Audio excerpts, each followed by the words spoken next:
Salut, j'espère que tu vas bien. Aujourd'hui, je suis très contente de te retrouver dans un nouveau Monday Talk.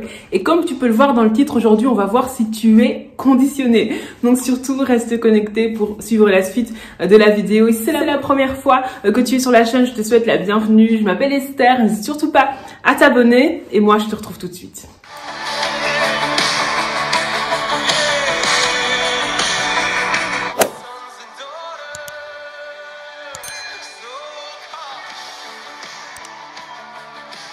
Quand on va dans le livre de la Genèse, on voit qu'il y a véritablement une très grosse différence entre Adam et Ève avant la chute et Adam et Ève après la chute. On le voit dans le chapitre 3. Après que Adam et Ève aient chuté, il y a vraiment une certaine attitude que Adam et Ève vont avoir. La femme dit que l'arbre était bon à manger et agréable à la vue et qu'il était précieux pour ouvrir l'intelligence. Elle prit de son fruit et elle en mangea. Elle en donna aussi à son mari qui était auprès d'elle et il en mangea. Les yeux de l'un et de l'autre s'ouvrirent, ils connurent qu'ils étaient nus, et ayant cousu des feuilles de figuier, ils s'en firent des ceintures. Alors ils entendirent la voix de l'Éternel qui parcourait le jardin vers le soir, et l'homme et sa femme se cachèrent loin de la face de l'Éternel Dieu au milieu des arbres du jardin. Mais l'Éternel Dieu appela l'homme et lui dit, « Où es-tu » Il répondit, « J'ai entendu ta voix dans le jardin et j'ai eu peur. » Parce que je suis nu et je me suis caché. Et l'Éternel Dieu dit, qui t'a appris que tu es nu? Est-ce que tu as mangé de l'arbre dont je t'avais défendu de manger? Etc. Ce qui est vraiment très interpellant dans ce passage, c'est que Adam et Ève ont tous les deux été créés par Dieu. La première personne que Ève ait connue, c'est Dieu. La première personne que Adam ait connue, c'est Dieu. On le voit clairement au chapitre 2 du livre de la Genèse. Et pourtant, ici, en fait, on réalise que après la chute, lorsque Adam et Ève vont réaliser que Dieu est en train de s'approcher, lorsque Adam et Ève vont réaliser que Dieu est en train de venir pour leur parler, comme Dieu l'a toujours fait depuis leur existence, Adam et Ève vont partir se cacher. Et lorsque Dieu va leur demander, mais où est-ce que tu es, Adam? Adam va dire quoi? J'ai eu peur. Le même Adam qui a nommé les animaux, le même Adam à qui Dieu a dit de dominer sur les poissons de la mer et sur tout animal qui se meut sur la terre, le même Adam à qui Dieu a donné la domination sur toute chose, le même Adam à qui Dieu a dit Rada, qui signifie régner, qui signifie gouverner, qui signifie vraiment avoir ce statut de roi et reine que Dieu voulait que Adam et Ève aient sur la terre. Ce même Adam-là a eu peur et s'est caché. Lorsqu'on dit que Adam et Ève ont chuté, Adam et Ève ont littéralement chuté. Ils sont passés du royaume de Dieu au royaume des ténèbres. Ils sont passés d'un système où ils dominaient, où ils étaient des rois et des reines, un système où ils avaient le pouvoir surtout, à un système où ils sont devenus esclaves. Esclaves de la loi du péché et de la mort. Esclaves du péché. Esclaves de la nature pécheresse. Esclaves de toutes les conséquences de la chute. Adam et Ève ont véritablement chuté. Ils sont passés d'un niveau de vie très élevé à un niveau de vie très bas. Alors qu'ils ne connaissaient pas la maladie, alors qu'ils ne connaissaient pas le mal-être, alors qu'ils ne connaissaient pas la peur ou les problèmes en tout genre, ils se sont retrouvés dans un niveau de vie où ces choses-là sont devenues leur quotidien. Ces choses-là sont devenues ce à quoi ils faisaient face au jour le jour. Adam et Ève ont littéralement chuté. Ils sont littéralement passés d'un niveau de vie très élevé à un niveau de vie très bas. Et lorsqu'on continue le livre de la Genèse, on va voir des choses qu'on ne voyait pas du tout avant. On va notamment voir le premier meurtre, Caïn qui tue Abel. On va voir des choses comme la famine. On va voir des choses comme des personnes qui sont méchantes les uns envers les autres. Des choses comme des personnes qui ont tout le temps des méchantes pensées qui montent dans leur cœur. On voit des choses qu'on ne voyait pas du tout avant. Après la chute, c'est un style de vie qui devient normal. Après la chute, ça devient normal d'avoir peur. Après la chute, ça devient normal d'avoir la famine. Après la chute, ça devient normal d'avoir des mauvaises pensées qui montent dans le cœur. Après la chute, ça devient normal d'être méchant. Après la chute, ça devient normal de vivre toutes ces choses qui sont tout simplement les conséquences du fait que l'homme s'est retrouvé dans le royaume des ténèbres. Alors peut-être que toi, tu regardes cette vidéo et tu sais qu'il y a des choses qui sont dans ta vie et qui y sont depuis longtemps. Et tu es comme habitué à ces choses. Tu es comme conditionné par ces choses. Peut-être que c'est une situation familiale. Peut-être que dans ta famille, tout le monde a divorcé. Et tu te dis que toi aussi, tu vas finir par divorcer. Peut-être que ce sont des problèmes financiers qui remontent à des semaines, à des mois, peut-être même des années. Et tu as vraiment l'impression que c'est quelque chose qui va te poursuivre durant toute ta vie, que c'est quelque chose qui fait partie de ton style de vie, qui fait partie de ton environnement. Peut-être que toi, ce sont les problèmes de santé santé. Tu as des problèmes de santé depuis tellement longtemps. Tu as prié, tu as chassé, on t'a imposé les mains. Tu as fait tellement de choses, mais les problèmes de santé sont toujours là. Ou peut-être même que tu n'as même jamais prié pour ça parce que tu penses que c'est normal d'avoir des problèmes de santé. On doit tous mourir de quelque chose. On doit tous souffrir de quelque chose. On doit tous partir d'une façon ou d'une autre de cette terre. Peut-être que toi, c'est par rapport au travail. Ça fait tellement longtemps que tu es au chômage. Tu as envoyé tellement de CV. Tu as fait tellement d'entretiens. Tu as fait tellement d'interviews, mais tu n'arrives pas à trouver du travail. Tu te dis que voilà, ça fait partie de ta vie. Certains ont la chance, certains ont la malchance. Et pour toi, tu te dis que la malchance a frappé dans ta vie au niveau de ton travail. Peut-être que toi, c'est au niveau de ton mariage. Ton mariage se passe tellement mal.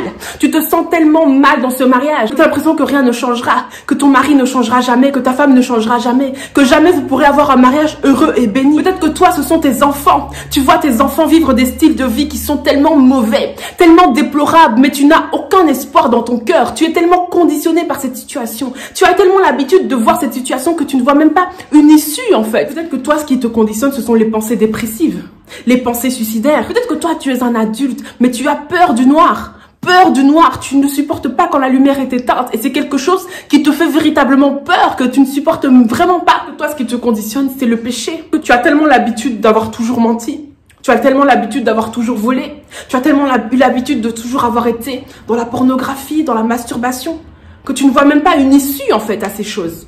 Alors j'aimerais te dire que c'est vrai que Adam et Ève ont chuté dans le royaume des ténèbres. Et que depuis la chute d'Adam et Ève dans le royaume des ténèbres, il y a un style de vie qui a changé. Il y a un style de vie qui est devenu déplorable. Mais j'aimerais te rappeler ce qu'il s'est passé il y a plus de 2000 ans. Il y a plus de 2000 ans, quelqu'un est mort sur la croix. Quelqu'un est mort à Golgotha. Et cette personne, c'est Jésus-Christ, qui est mort pour que tu puisses retourner au style de vie que Dieu avait prévu avant la chute. Pour que tu puisses avoir la victoire sur les problèmes financiers, la victoire sur les problèmes de santé, la victoire sur les problèmes de travail, la victoire sur toutes ces choses qui sont dans ta vie et qui te collent et qui ont commencé à changer ta façon de penser, qui ont commencé à changer ta façon de réfléchir, au point même que tu t'appropries ces problèmes. Certains disent c'est ma maladie, certains disent c'est mon chômage, certains disent c'est mes problèmes financiers. Tu t'appropries ces choses-là, ces choses te collent à la peau tellement tu es conditionné par ces choses-là. Mais aujourd'hui, j'aimerais que tu sois conditionné par la croix de Jésus-Christ. Aujourd'hui, j'aimerais que tu sois conditionné par le sacrifice de Jésus-Christ à la croix. Quand Jésus-Christ est mort à la croix, il est mort pour que toi, il est mort pour que moi, il est mort pour que toute personne sur cette terre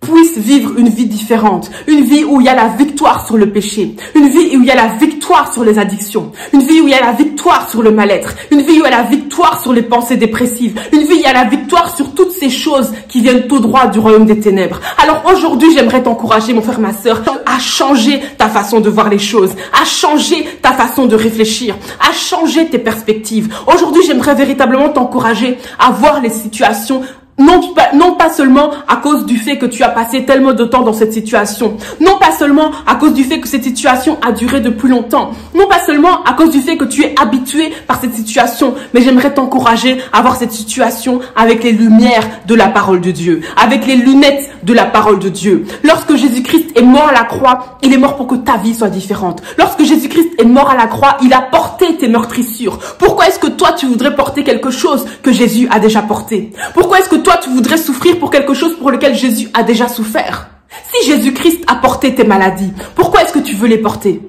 Si Jésus-Christ a été cloué à la croix pour les pensées dépressives, pourquoi est-ce que tu veux continuer à avoir des pensées dépressives? Jésus-Christ s'est appauvri pour que tu puisses avoir une vie financièrement stable. Pourquoi est-ce que tu veux accepter de continuer à vivre dans la pauvreté et à ne pas savoir même joindre les deux bouts?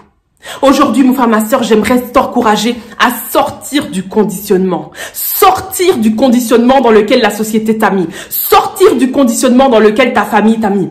Sortir du conditionnement dans lequel les circonstances t'ont mise. Sortir du conditionnement dans lequel tes pensées t'ont mis. Aujourd'hui, il est temps que tu sortes de ce conditionnement. Ne sois plus conditionné par ta situation. Ne sois plus conditionné par les paroles des gens. Ne sois plus conditionné par les circonstances. Sois conditionné par la parole de Dieu. Et la parole de Dieu dit que tu es une créature merveilleuse, que tu es un roi et une reine. La parole de Dieu dit que tu as reçu le pouvoir de marcher sur les serpents et les scorpions et sur toutes toute la puissance de l'ennemi et que rien ne peut te nuire. La parole de Dieu dit que tu es assis avec Christ au-dessus de toute puissance, de toute domination et de toute dignité. Alors mon frère, ma soeur, je t'encourage à changer de perspective. Je t'encourage à être en colère par rapport à ces circonstances qui sont dans ta vie. Je t'encourage à regarder ces circonstances qui sont dans ta vie, à regarder ces situations qui sont dans ta vie, ces situations qui te conditionnent, ces situations qui t'ont mis dans un certain système de pensée. Regarde-les, pointe-les du doigt et décide que ça doit changer. Décide que ça doit changer dans le nom puissant de Jésus-Christ. Seigneur, je te remercie pour mon frère, ma sœur qui regarde cette vidéo, Seigneur. Je veux vraiment m'accorder avec mon frère, ma sœur et prier pour cette circonstance, prier pour cette situation, même peut-être plusieurs de ces situations que mon frère, ma sœur a pu identifier dans sa vie. Ces situations où il avait été conditionné par la société. Ces situations où il avait été conditionné par les paroles des gens. Ces situations où il avait été conditionné par ce que là, il voyait autour de lui. Ces situations où il avait été conditionné parce que sa famille a pu lui dire « Oh, je me lève avec mon frère, ma sœur contre ces situations. » Et nous disons à ces montagnes de partir, à ces montagnes de partir dans le nom puissant de Jésus-Christ. Et nous proclamons que mon frère, ma sœur est libre, que ses pensées sont changées maintenant dans le nom de Jésus-Christ. Que toute pensée qui est captive soit libre maintenant au nom de Jésus-Christ. Que toute pensée captive soit délivrée maintenant dans le nom de Jésus-Christ. J'appelle la délivrance dans la vie de mon frère, ma sœur. La délivrance dans les domaines de la vie où il a besoin de délivrance. Seigneur, que tu étendes sa main dans le nom de Jésus. Que tu étendes ta main dans le nom de Jésus. Parce que ta main n'est pas trop courte pour sauver, ni ton oreille trop dure pour entendre. Je proclame dans le nom de Jésus-Christ que les situations changent. Je proclame dans le nom de Jésus-Christ que quelque chose de nouveau prend place. Je proclame dans le nom de Jésus-Christ qu'une nouvelle perspective prend place. Je vois des personnes commencer à avoir un shift dans leur façon d'appréhender la parole de Dieu. Je vois des personnes commencer à avoir un shift dans leur façon d'appréhender leur situation. Je vois des personnes qui commencent à se lever dans la nuit. Des personnes qui commencent à se lever pour la prière, pour la méditation de la parole de Dieu. Parce qu'ils comprennent qu'il y a plus. Il y a plus que les problèmes financiers. Il y a plus que les problèmes dans le mariage. Il y a plus que le chômage. Il y a plus que les problèmes de santé. Il y a plus que les problèmes avec les enfants. Il y a plus que Dieu a prévu pour toi. Et je vois des personnes commencer à changer de perspective. Les personnes commencer à changer leur mentalité. Des personnes qui vont passer davantage de temps dans la présence de Dieu. Des personnes qui vont commencer à se lever la nuit pour commencer à chercher la face de Dieu. Pour commencer à commander au matin. Je vois des personnes qui commencent à prendre au sérieux leur vie et qui comprennent que c'est en se tenant à la brèche, c'est en se tenant dans la prière, c'est en commandant au matin qu'on commence à commander ce qui se passe dans le monde spirituel. Et alors mon frère, ma sœur, alors que tu vas te lever dans la prière, alors que tu vas commencer à appliquer les principes divins, tu vas voir que ton style de vie va commencer à changer. Tu vas voir que tu vas commencer à avoir des victoires que tu n'avais pas auparavant. Oh Seigneur, que ta volonté soit faite dans la vie de mon frère, ma sœur. Que quelque chose se passe dans le nom de Jésus-Christ. Dans les vies de prière, que quelque chose se passe. Dans tous les domaines de la vie, que quelque chose se passe. Qu'une illumination vienne, Seigneur, au travers de ta parole. Qu'il y ait un changement de mentalité dans le nom de Jésus-Christ. Que tu puisses passer de victime à roi. Que tu puisses passer de victime à roi dans le nom de Jésus-Christ. Que tu puisses passer de victime à reine dans le nom de Jésus-Christ. Ne sois pas esclave de la peur. Ne sois pas esclave des problèmes de santé. Ne sois pas esclave des problèmes dans ton mariage. Ne sois pas esclave des problèmes financiers. Ne sois pas esclave de toutes ces choses qui viennent tout droit du royaume des ténèbres. Mais prends autorité sur ces choses. Parce que tu as reçu le pouvoir de marcher sur les serpents et les scorpions et sur toute la puissance de l'ennemi. Rien ne peut te nuire. Peu importe ce que tes pensées te disent. Peu importe ce que les gens te disent. Peu importe ce qu'on dit autour de toi. La question c'est que dit la parole de Dieu? Que dit la parole de Dieu? Qu'est-ce qui te conditionne? Le conditionnement doit changer de camp dans le nom puissant de Jésus-Christ. Amen. J'espère que tu as été béni par ce moment. En tout cas, la présence de Dieu était très forte, en tout cas pour moi. En tout cas, je bénis le Seigneur pour ce qui prend place. Je pense qu'il y a vraiment beaucoup de personnes. Il va vraiment y avoir un shift en fait dans votre vie de prière. Et je voyais vraiment des personnes commencer à se lever la nuit pour commencer à chercher la face de Dieu, pour commencer à commander aux circonstances et aux situations, et que véritablement ce soit ton partage, mon frère, ma sœur, que tu comprennes en fait que les situations qui sont dans ta vie, les circonstances qui sont dans ta vie, sache que Jésus-Christ a déjà fait sa part en mourant à la croix, et c'est à toi d'aller saisir la victoire qui te revient. En tout cas, je te remercie vraiment d'avoir suivi cette vidéo jusqu'au bout. J'espère vraiment qu'elle t'a béni. Et puis, on se retrouve jeudi pour continuer notre série sur la fin des temps, en attendant vraiment que le Seigneur te bénisse, que tout se passe bien pour toi. Et à très vite pour une prochaine vidéo. Bye.